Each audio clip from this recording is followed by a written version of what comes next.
Okay, so here's part 2.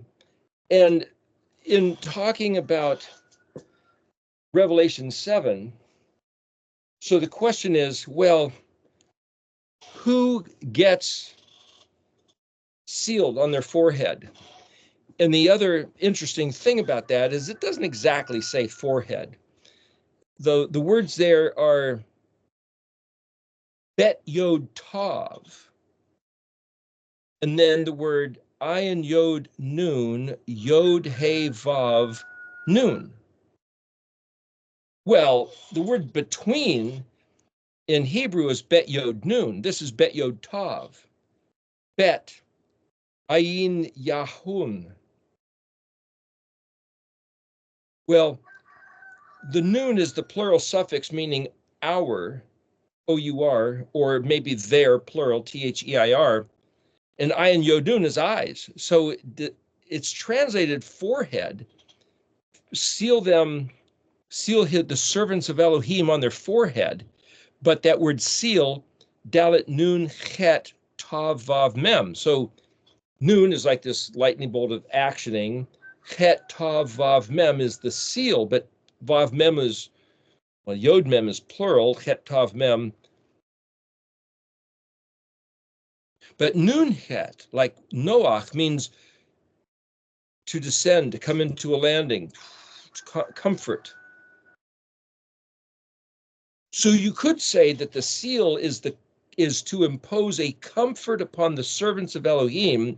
Bet Yod Tav is the word house, meaning taught, trained, and domesticated of the house. And the word ayin, literally, as we said at the very beginning, means weigh, measure, balance, determine carefully, exactly, and precisely. Measure what?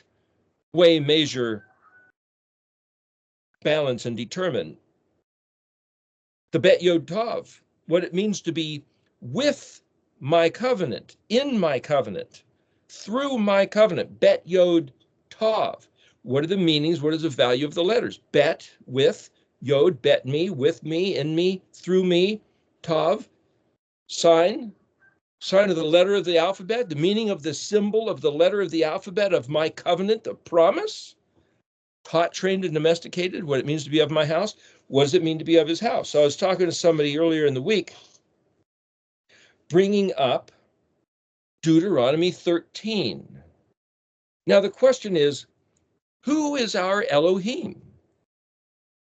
Well, we just read in Revelation 7, glory and power and majesty and might, and be to our salvation and wisdom and blessing, to be to our God forever and ever, amen. Only that's not exactly what it said.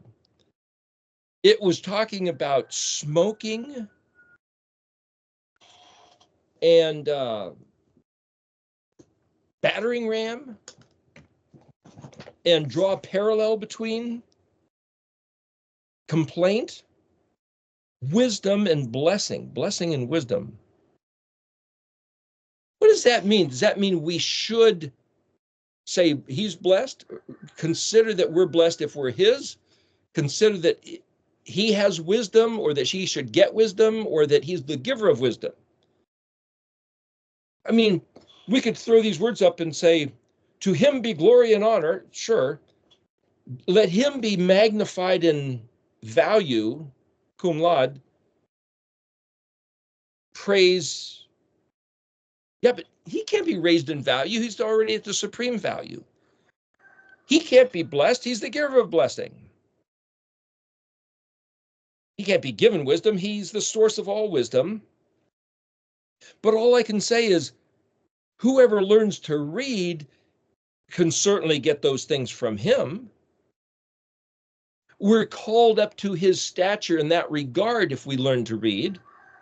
Vav Aleph Yod Kuf Resh Aleph, which is the fortress and citadel militarily, and smoking, Ayin Vav Shin Nun Aleph, is also the anger, Lamed Aleph Lamed Hey Nun, of Elohim, forever universal, amen. What do you mean the anger of Elohim? Well, let's look at here, Deuteronomy 13.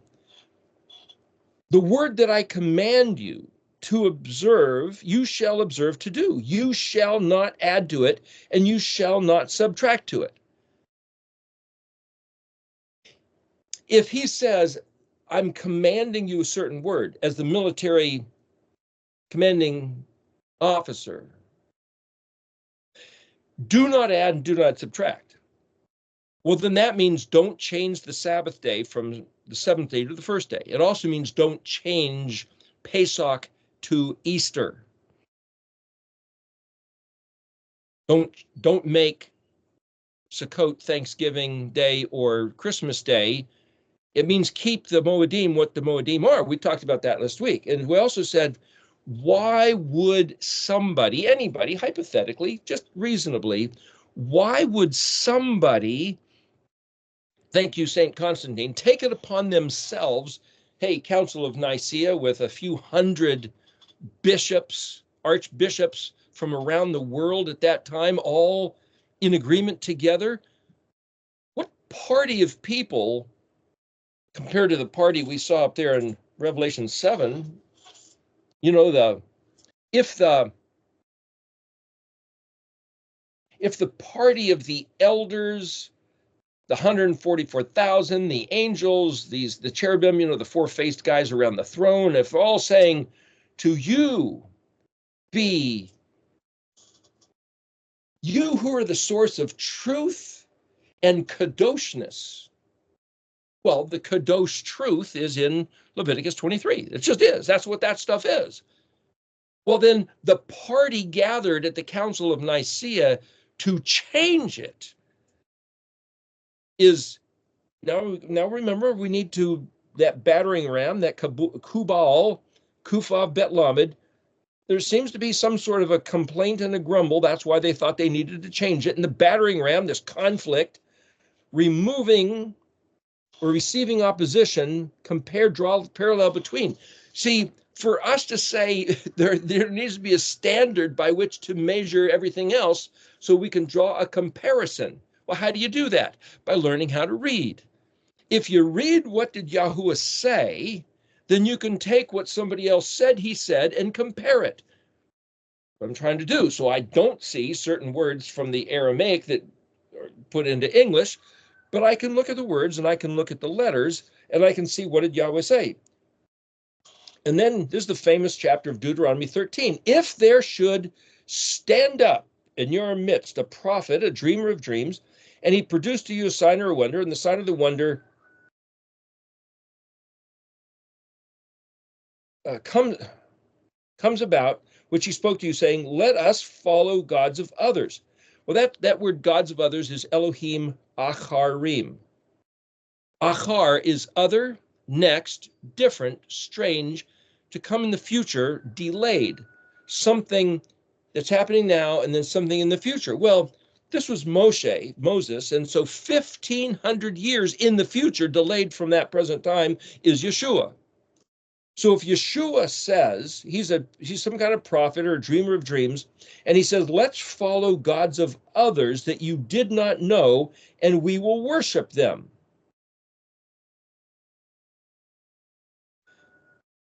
Don't hearken to the words of that prophet or the dreamer of dreams. For Yahweh your Elohim is testing you. And that word test is nun samic. To know whether you love Yahweh your Elohim with all your heart and with all your soul. Yahweh your Elohim shall you follow, and him shall you fear. His commandments shall you observe, and to his voice shall you hearken. Him shall you serve, and to him shall you cleave. And that prophet of the dream of dreams shall be put to death, for he had spoken perversion against Yahweh Elohim, who just now recently, just took you out of the land of Egypt, that guy, and who redeems you from the house of slavery to make you stray from the path, or from which Yahweh your Elohim has commanded you to go, and you shall destroy the evil from your midst. Even if it's your brother, your son, your mother, or your son, daughter, anybody, if they try to get you to a different path. A different path than what? So you back up into chapter 12, verse 28, I think it says, safeguard and hearken to all these words I command you, in order that it be well with you and your children when after you forever, when you do what is good and right in the eyes of Yahweh your Elohim. When you do what is tov and yashar, as I believe what the two words are there, good and right. Good and right in the eyes of Yahweh. And if somebody tries to lead you astray, it's a test from Yahweh to see whether you're going to say, sounds good to me, sure, let's go. Well, if he gave us the Moedim, then stuff that was given to us by councils of scholars sounds like the voice of our enemy, because that's Deuteronomy 12. What he said in Leviticus 26, which I've mentioned before, so we'll just read a little bit. If you go back to chapter 25, the last verse, it says, for the children of Israel are servants to me, they are my servants, whom I have taken out of the land of Egypt. I am Yahweh your Elohim. So if we sit there and look at our identity and say, well, my job is to be the bride of Christ. My job is to testify of Jesus Christ. Well, that's not Israel. Israel said, your job is that you are my servant. And the word servant is obed, which means obey me. In other words, Israel's reason for being is to obey the voice of Yahuwah. Do what he said. You want to go to heaven when you die? It's not about that. It's about do what he said. Yeah, but the Jews have no promise of heaven. Yeah, but the Christians do. Yeah, but it's not about that. It's about do what he said. Yeah, but how do you get to heaven then? It's not about that. It's about doing what he said. The children of Israel are my servants. And the word servant, obed, also means to worship. I am Yahweh, your Elohim. See, he makes that clear. And then we have this New Testament spin, such as we've been handled it. And when I say that, it's like, well, it says clearly what it means. No, I just went back to the Aramaic Peshitta translation from a highly reputable scholar of the Aramaic and said, I don't see how these words are equal. Salvation belongs to our God, but the word salvation means to cut something apart, dismantling it, and take it piece by piece. Is that the word salvation? Gosh, it's not the word salvation. If it's the word park, you shall not make idols for yourselves, and you shall not erect for yourselves a statue or a pillar in your land. You shall not place a flooring stone upon which to prostrate yourself, for I am Yahweh your Elohim. Why does America have statues of its great generals? Why does the Orthodox Church have icons? Sacred icons. Those things are just as sacred as scripture, just as sacred as liturgy, just as sacred as the communion service.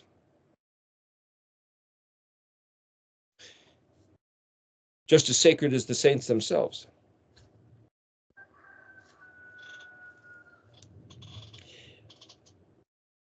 That's the beginning of chapter 26, the beginning of the parashah. Starts in, I think it's verse 3 here. It's hard to read.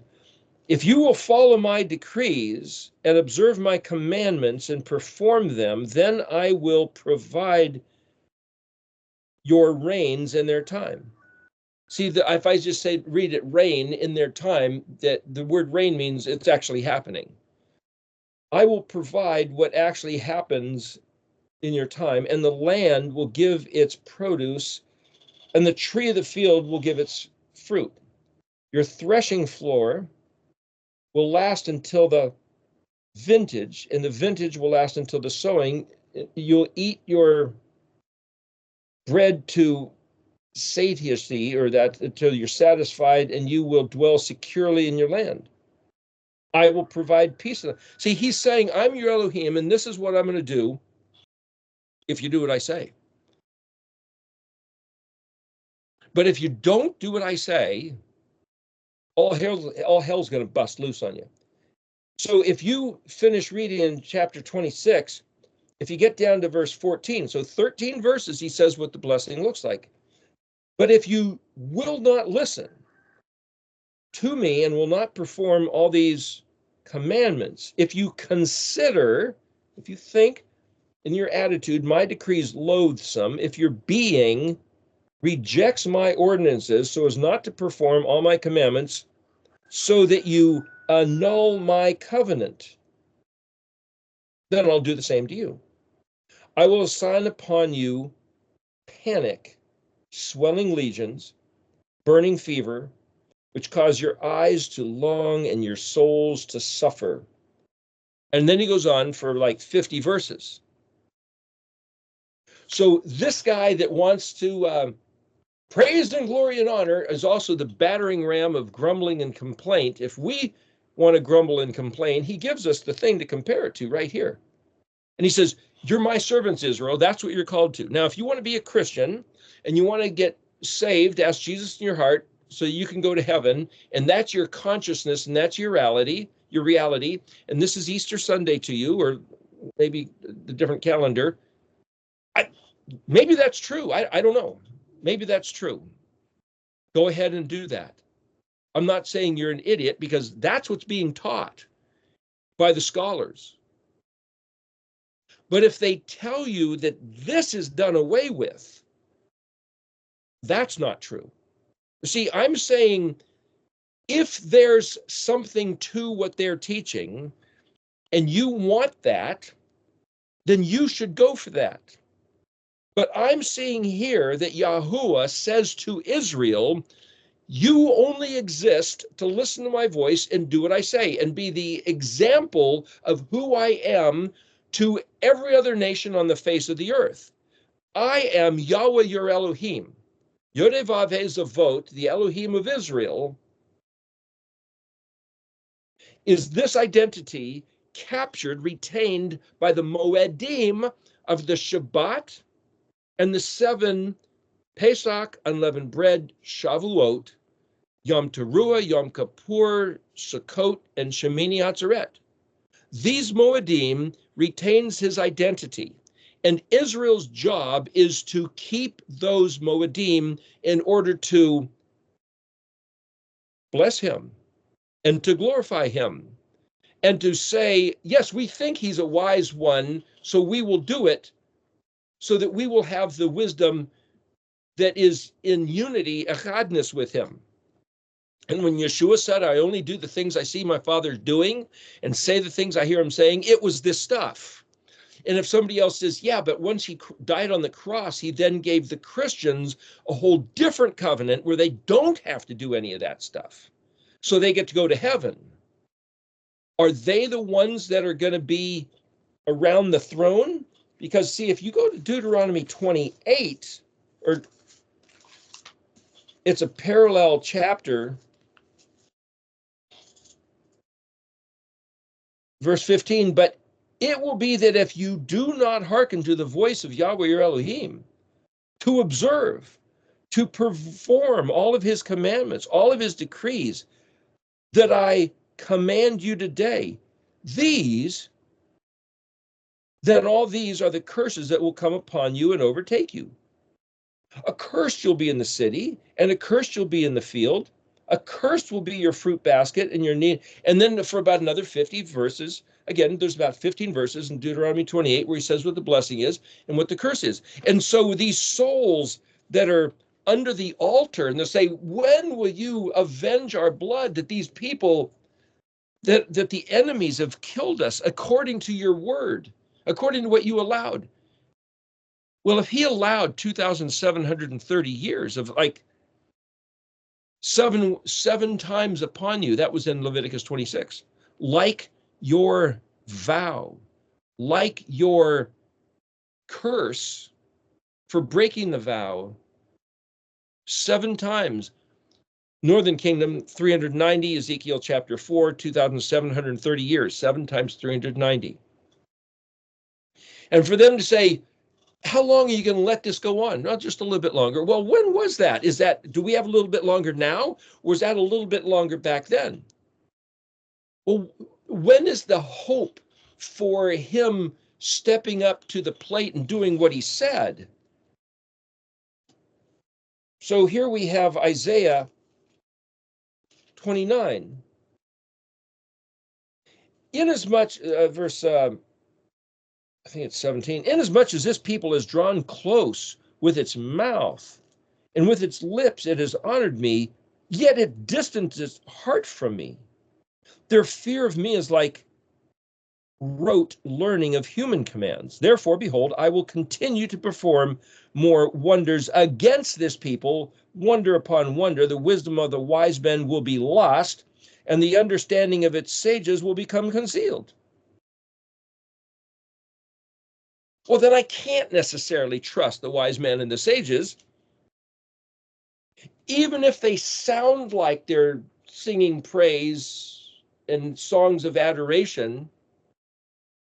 If they don't suggest that we obey his commands and walk in his ways, then I have to figure, according to Isaiah 29, they're blind guides. And this is right after the place where he says, take the sealed book and give it to the literate man. Say, read this, please. It says, I can't read it. That's just 2 verses ahead of that, just so you know.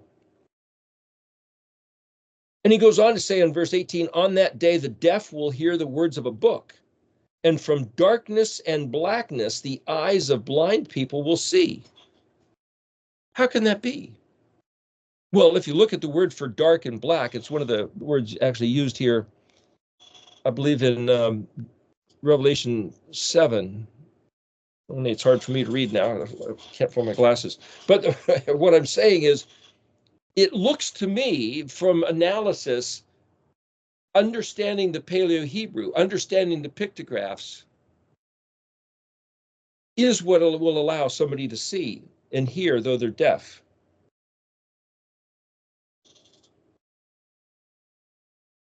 It goes on, verse 23, therefore, thus says Yahweh, who redeemed Abraham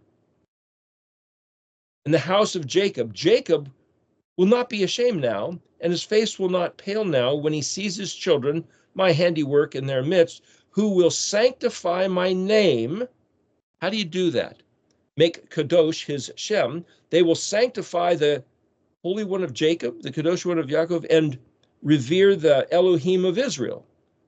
Those of misguided spirit will attain understanding, and complainers, that might be the same word as Kufav Bet Lamed, because that means complaint and grumble, will learn Elohim's instruction. So see, the recovery is always going back to what he said, going back to keep the Moedim, going back to regarding the Shabbat, which I say are the primary things because they are carrying the testimony of his identity. Yes, there's truth. Yes, there's kindness. Yes, there's righteousness and justice. Love one another. But the way we show our love to him is to do what he said. It's not about singing songs. It's not about flying up into the heavens. It's not like, okay, if you're a holy man, he'll take you up into the third heaven and you'll be able to sit on councils, which I know a bunch of people are doing. I can't account for those people, whether they're right or wrong, good or bad, holy or halal, kadosh or common. I don't know. But I've listened to a few of these people on the internet that some people have sent to me, and I don't hear them suggesting to their audience that they sit down on Shabbat and keep the Moedim. I just don't hear it. But yet they have healings. They have trips to heaven, transfigurations, where they're jumping across areas of land like you're here one moment and 1,000 miles away the next. I mean, people are having that happen. Yeah, but is that a Deuteronomy 13 signs and wonders or not? I mean, this is Yahuwah's business. And if he wants to allow people to translate, transport, transfigure, that's his business. If he wants to let people get healed and give them songs and voices that are these beautiful worship songs, that's his business.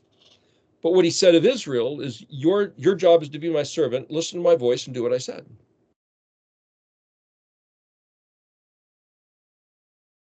Learn how to read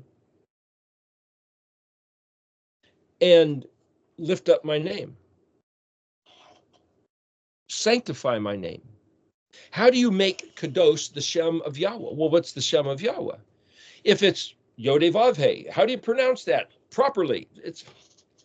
I don't think the proper pronunciation is necessarily how to sanctify his name. I think that understanding the 22 letters, if that's where he's at, if that's the word of John 1:1, then to learn these letters, which is then learning how to read, which is to understand the Aleph Vav Tav, which is to understand that that's the it of what it is, then that's the Zadi Bet of Aleph Vav Tav, that's the Aleph Yod Tav, that's what it's all about. At least from a certain consciousness that he wants us to be as his people. And you figure, you ever been to play a game of chess? You know, you got the royalty, the king and queen, you got the bishops, you got the knights, the military, you got the castles, you got the row of lawyers or the shield bearers out in front, the pawns. They're all different pieces. Everybody can't be the queen, everybody can't be the rook, everybody can't be the pawn. They've all got different pieces, they move different ways. And if he says to Israel, you're my Obed, you're my servant, this is what you need to do. Okay. Now, if he says to the Christian church, you're my wife, think of yourself as the queen. Okay. Now, this is what I want you to do. Okay. Go ahead. That's fine. Let those people that want to be the bride of Christ receive forgiveness and go to heaven with him. If that's the reality, then that's a wonderful reality. But he said, Israel needs to keep the witness and testimony of his name. And if we did, we'd get the blessings laid out in Deuteronomy 28, Leviticus 26.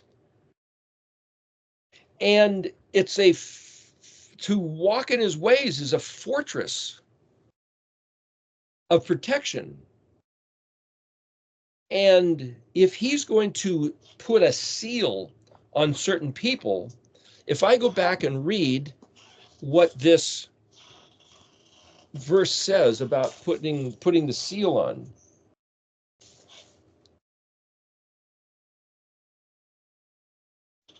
verse 2 of Revelation 7. Vav Het Zion Yod Tav, Chazit, that's vision. Achron, Aleph Het Resh, Nun Aleph, that's after, next, different. Melaka, that's angel. Dalit, Samik Lamed Kuf. Renounce, remove, go up, ascend. Mem Nun, from or beyond. Mem Dalit Nun Het Yod. Mem, away from or where. Mem Dalit is where you get the word mode or made or tailor fit. Dalit Nun is judge, but Nun Het is comfort or still quiet. So is he saying to this angel, rise up from being still and quiet? Shemesh, Shin Mem Shin Aleph, well, that's the word son, but it's also a virile servant. And it also means to perform a marital duty. So if you're the bride of Christ, aren't you supposed to be doing something? Doing what? The Obed of Yahweh? Like he said, Israel? Unless they're two different classifications. And then the next word is Vav Aleph Yod Tav, Lamed Hey. Spell words. Lamed Hey, does that mean, see, those two words are simply translated, and he had. And he had. Speaking of the angel who rose up from the east, and he had the seal of Elohim. But it says, Vav Aleph Yod Tav Lamed Hey. And spelling words phonetically, Lamed Hey means belonging to her, or hers, or to her, or for her. Hey is the suffix, the feminine suffix. Lamed, a shepherd's staff of teaching her, and by her, or is it it? And by doing so, Vav Aleph Yod Tav is to learn how to read. Chatam Da'ala, the seal of Elohim. Het Yod Aleph. Does that mean it's the living Elohim, or does that mean is that the seal of Elohim for her is life?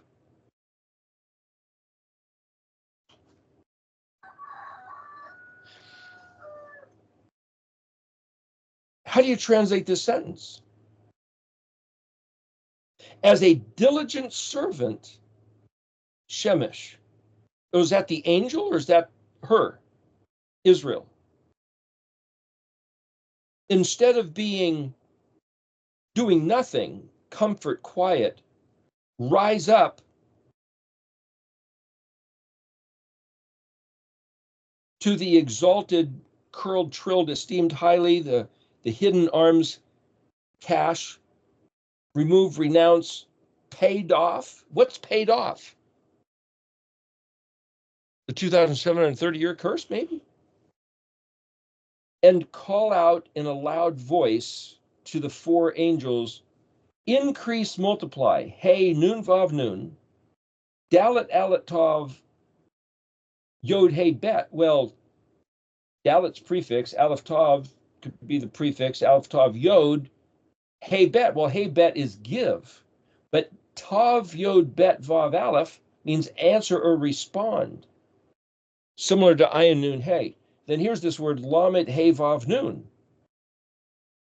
Well, Hey, Vav, Nun means, it's just translated to them, unto them. Hey, Vav, Nun would be the plural.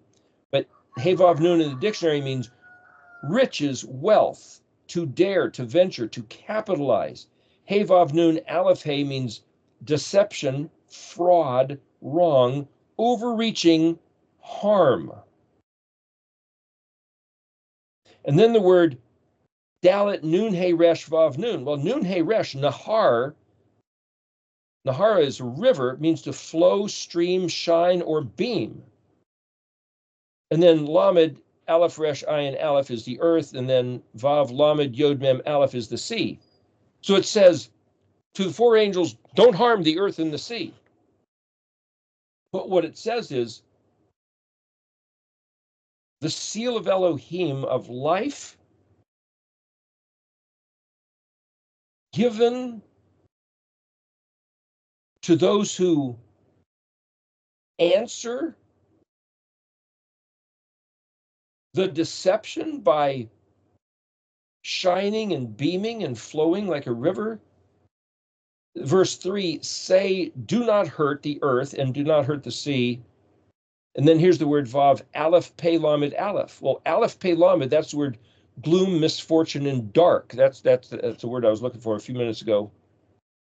Unto, Lamed, Aleph, Yod, Lamed, Nun, Aleph. Well, do not hurt the trees. Ayil is the word for tree, but it also means stag, ram, head, chief, power, or strength. And it can also mean what? Which ones? Until, Ayin, Dalet, Mem, Aleph, but Dalet, Mem, or Dalet, Mem, Aleph can mean similarity. Until you've sealed the servants of Elohim on their foreheads. But sealed the servants of, which ones? The Ayil? The ones who will stand up and be in the position of his Ayil, his servants, remember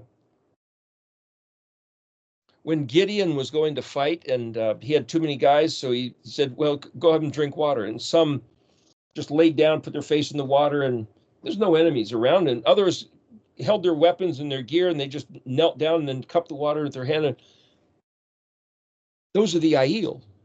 And the Aiel, Aleph Yod Lamed, can be an oak tree or a cedar tree or some majestic, powerful, strong tree, but it's also a ram, a stag.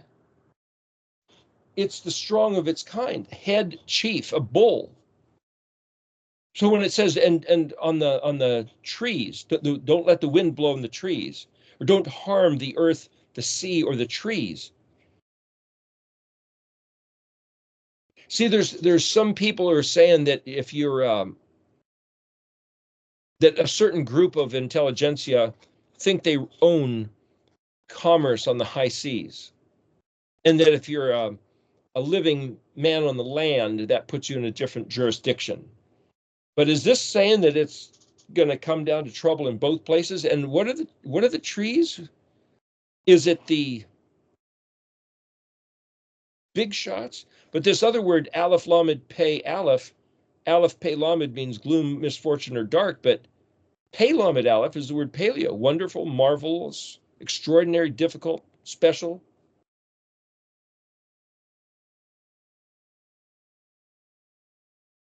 The Aiel who choose to become similar to what Yahweh said.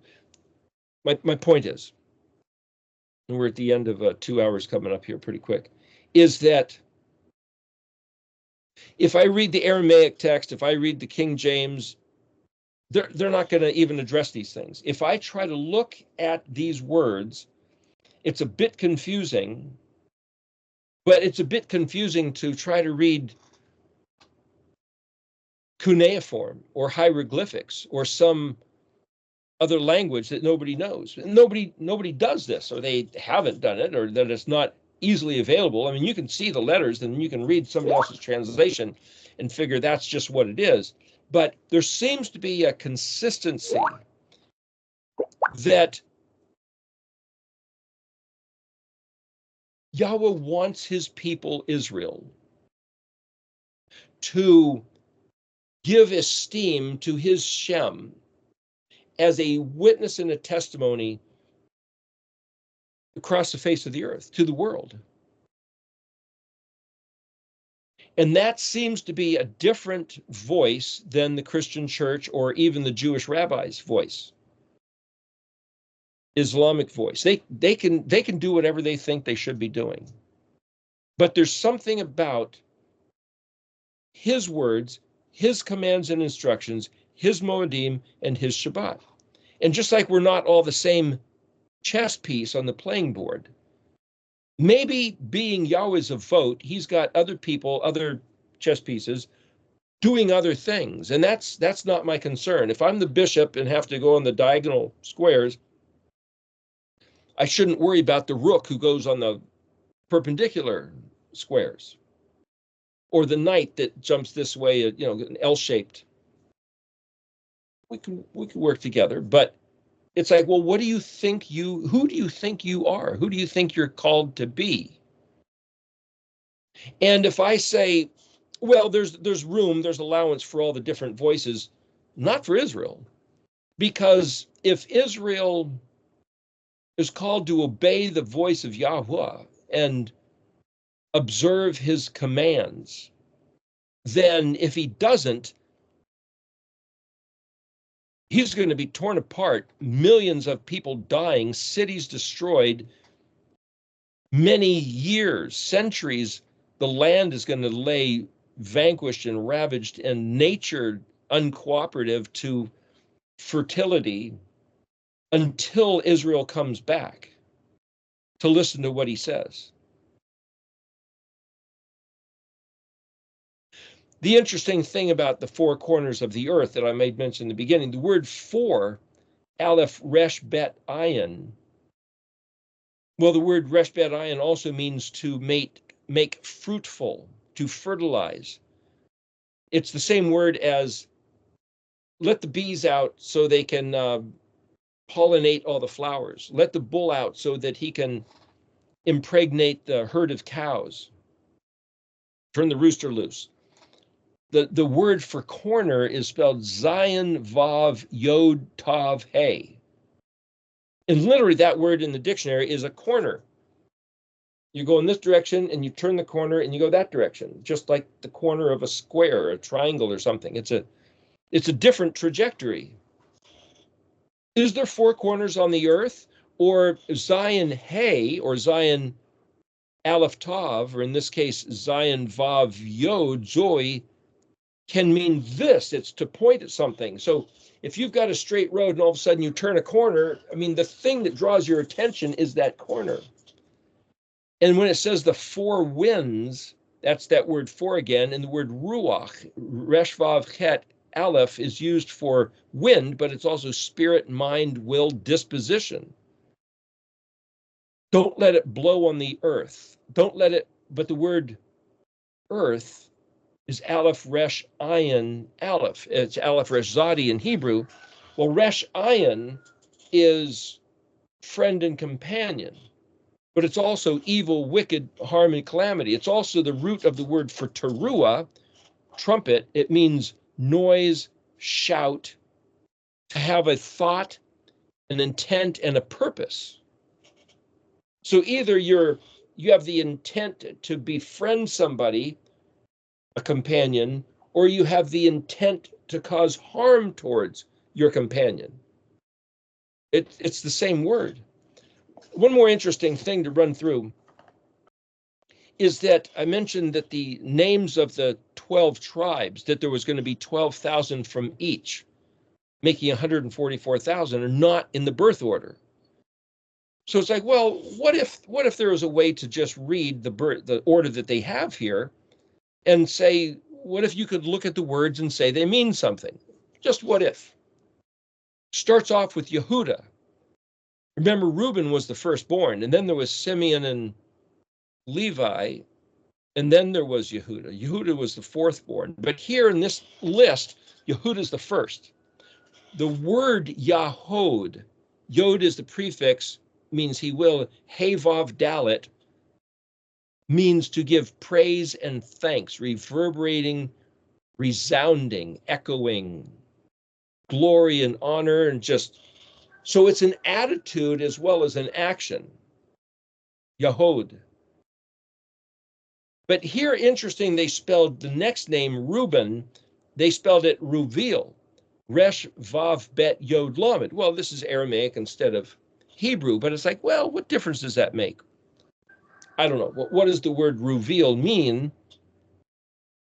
Well, in the Hebrew dictionary, again, Resh Bet means many, but all they say it's a foreign word coming from ruble, the Russian currency, and they said that there'd be a chunk of silver, like an ingot, and if you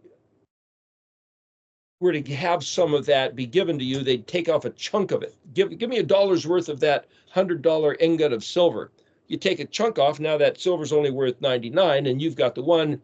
You keep taking chunks, and it gets smaller and smaller. You got to weigh it and make sure. It's like paper money is much easier, or digital money is much easier, much more exact. But when you're taking pieces off of the silver, they've found chunks of silver in like graves of Vikings, with little different shapes. Certain ones were supposed to be, oh, I know that shape, that's a certain weight. And I mean, that used to be the way people dealt with currency. It was very difficult. Plus, it could be stolen.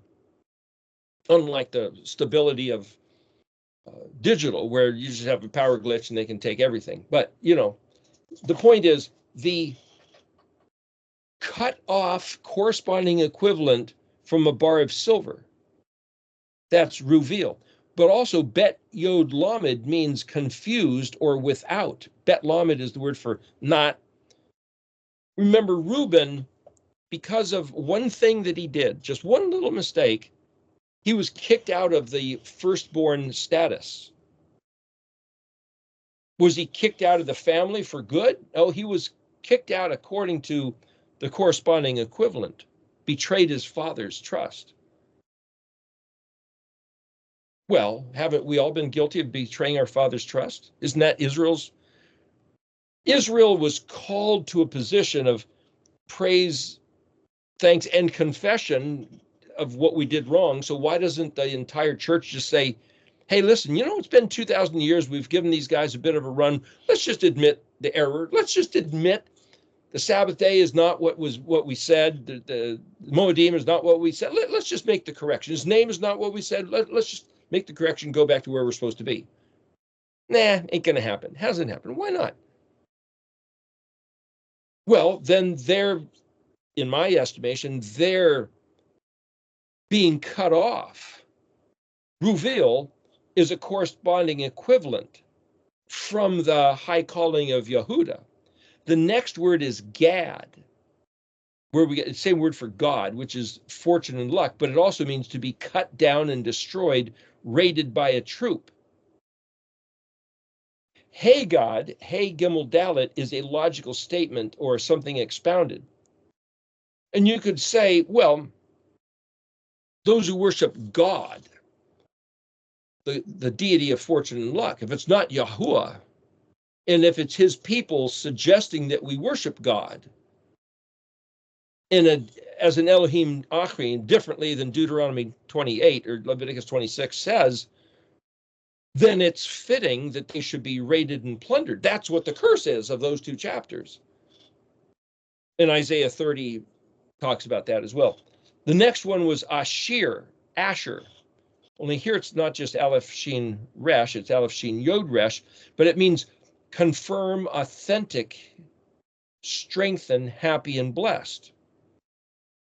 That's Asher.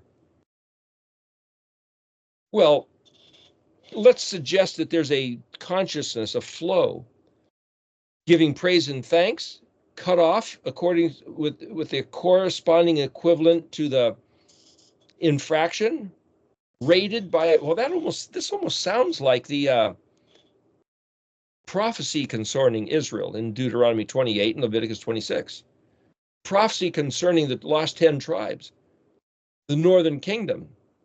You guys were given a preeminent position, but because you blew it, this is what happened. Well, that's like Adam and Eve in the Garden of Eden, Adam and Chua.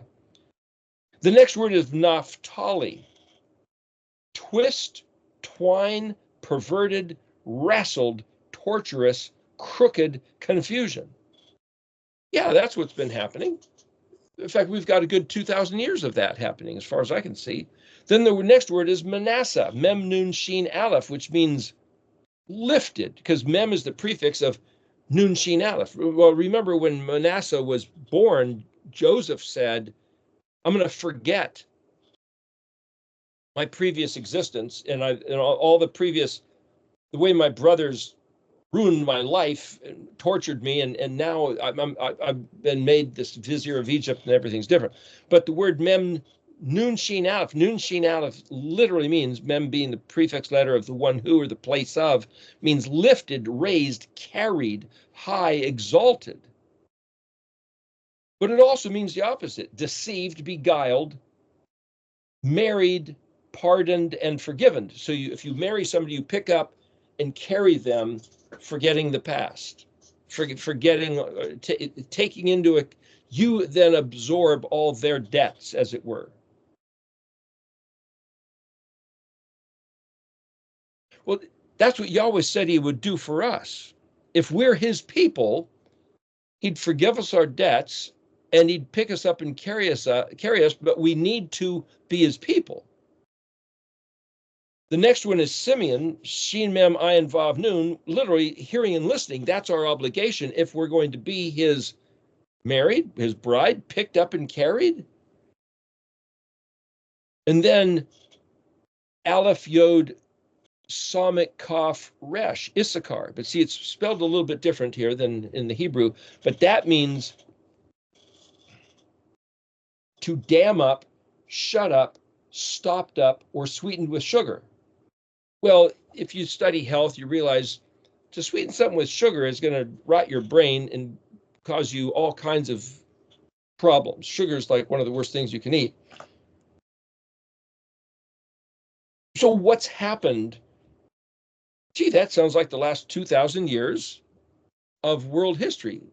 that the church has been around is that the real meaning of Yahweh's words have been hidden, sealed, stopped up. If you take it back to Daniel, okay, talking back to Daniel's time, the words were hidden and sealed. The Sefer closed up, but it's been sweetened with sugar. It sure sounds good now. Modern Chaldean Christian doctrine, you get to go to heaven with your sins forgiven. How wonderful. Yeah, that's great. Lamed Vav Yod, Louis or Levi, attached to me, or my teaching. If Lamed is a shepherd staff with my teaching, it's in contradiction to the Issachar, stopped up, sweetened with sugar.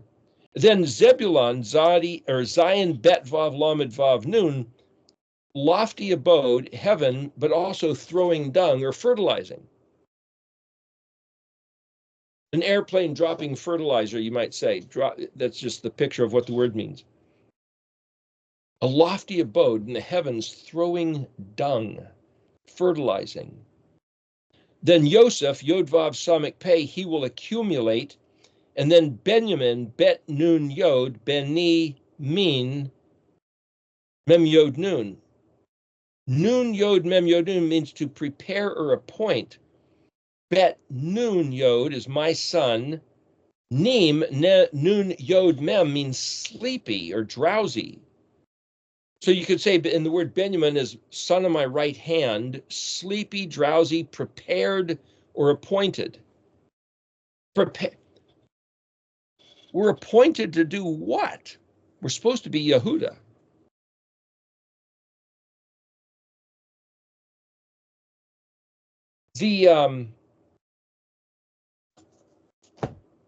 Just another interesting thing, if you go back to Revelation 7, verse 1, it says, Vav Mem Nun. Well, Mem Nun is out of and away from, and then it says Bet Tav Resh, which they say it means cut off, after, or a piece. But Bet is in the condition of, remember, in, on, with, among, through, and Tav Resh means to search or explore. Hey Dalet Aleph, the sufficiency, this door, out of and away from, one who would search and explore this cut off piece of this door, a vision of the four angels. Well, then if you go back to verse 10, Pei Vav Resh Kuf Nun, the broken into parts, tear off. What has that got to do with the 144,000? This is the chapter talking about the 144,000 who get sealed. And so I'm suggesting then, just in conclusion, that if we look at the order of the names of the tribes, praise, thanks, that's what Israel is called to be. The one who gives Yahuwah actual, truthful praise and thanks according to what he said, according to his covenant, according to his words, according to what was written, not according to a new gospel of where you get to go to heaven, but one where he says, you're my people forever, for eternity's regard. This verse, Leolam Olamin. In Hebrew, it says Leolam Va'ed. It's to be that his people is the Kadoshim Elyonin, the Kadosh ones, the set apart ones of the Most High. Is that a different capacity than the bride of Christ? But why would the bride of Christ not recognize or feel any affinity with his Moedim, his bejewelment, the truth of what he said? Why do they not care? Who would have taken it upon themselves to change what he said, to vilify what he said, to never teach, to actually murder by the thousands and millions all those who did want to do what he said throughout the last 2,000 years of history? Who would do such a thing? The bride of Christ?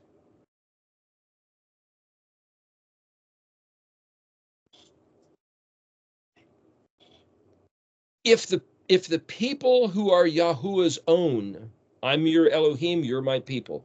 If his people are going to be cut off equivalent correspondingly to our betrayal of him, so that we get ravaged by a troop and that our blessings are twisted into confusion, we've been deceived and beguiled. What's the solution? I mean, I'm reading through the names here. Shemaoni, listen. Listen to what was stopped up.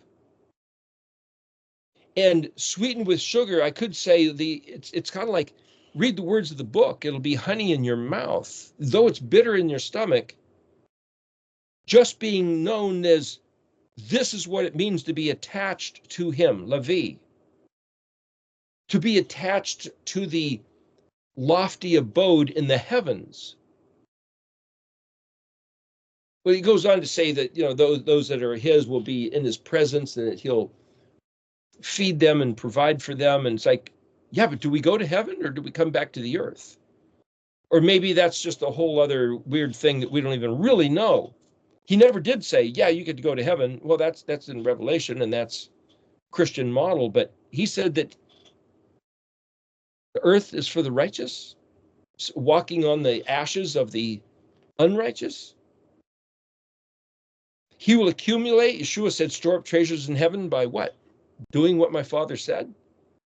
And be my son as prepared and appointed for you to do, to walk in his ways. And Sleepy, where my mind goes with that, is two stories, Snow White and Sleeping Beauty, both young ladies that ate the forbidden fruit, you might say, the apple offered by the wicked witch, went into a coma and was resurrected, was revived kissed by the prince, brought back to life to where they could go on living their life. That's a picture of Israel. And who offered the poison apple? The church? Oh, come on. Who said that? Why would the church be the one offering the poison apple?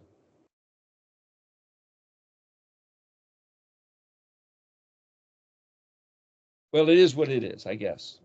It's up for us to hear what he said. And it seems like learning how to spell words, Aleph Yod Tav. Learn how to read, Kuf Resh Aleph. The great privilege, Kuf Resh Nun. The horn of radiant splendor of access.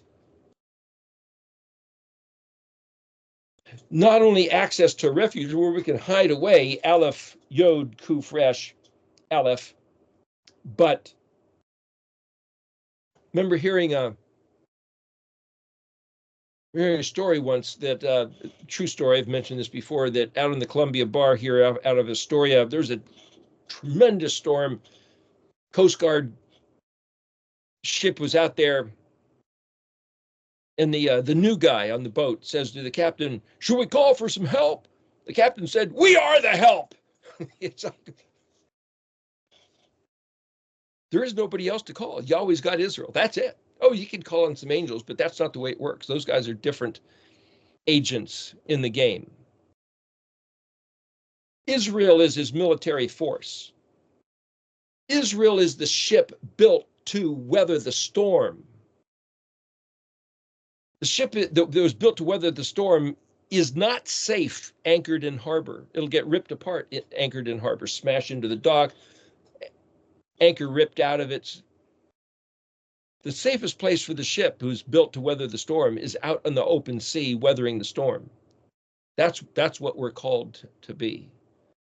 So when we see rumors of all this stuff about to happen, whether it's economics, whether it's nature, whether it's military, whether it's, stuff in outer space, it's like Yahweh reigns. Yahuwah Sarar. The truth is that his reign and dominion is absolute. And whatever he built into these 22 letters for his people to learn to read is absolutely absolute. And there's no other place to have confidence. We can't say, Jesus, please save me. Jesus, take the wheel. Well, we could say that, but it's just a matter of saying, no, he told us to do something. What is that? Never lose resolve. Okay. Hear, believe, and do. Hear, guard. Guard and keep. Observe and make it so.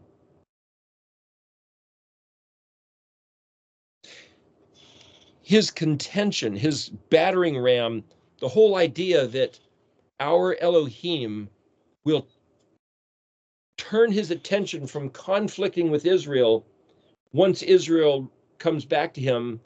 And then he, I forget where he said this, but it says in numerous places, and then he's going to turn his attention to those agents that he had harassing Israel all these years. Soon as Israel comes back, that's the until when. Soon as Israel comes back to walking in his ways, he then turns his attention, pours out favor on Israel, and then pours it all out. And so when we read in Revelation, the other chapters about a third of the world, third of the world is all the grass is going to be burned up and the waters and it's like, boy, that sounds like the devil. No, that's Yahweh doing what he said he's going to do. But where is Israel? We shouldn't. If Shadrach, Meshach, and Abednego were thrown into the fiery furnace and said, he'll save us from there if he wants to, and they were standing there walking around with another one. It's like, if you're of fire essence, the fire can't hurt you. If we're of Yahuwah's essence, then nothing, no plague that he throws down on the planet can hurt us. So that's the challenge to us is to be like him. Well, that's the stuff in these words. So what I'm trying to say is that's a whole different way to try to read the book of Revelation. And so here's chapter 7, the sealing of the 144,000 to 12,000 of each of the 12 tribes. The sealing of them is not some arbitrary, who the JWs or whoever. It's like, learn how to read what he said and do what he said. Are those the ones that are sealed? That's the closest thing that I can see this saying. Look at verse 2. See what you think. See if you come up with some other thing that I might have missed. Capitalize on, like, being the lighthouse. Dalet, condition of noon, hey, resh, vav, noon. Flow, stream, shine, beam. Unto the earth and to the sea. Does that mean we have to assign, hey, we should be earth people, we should be admiralty people, the sea? I'm just saying, his dominion supersedes all that. Anyway, we're at the end here. So, hey, Nicholas, can I have you close again and then do the after show thing?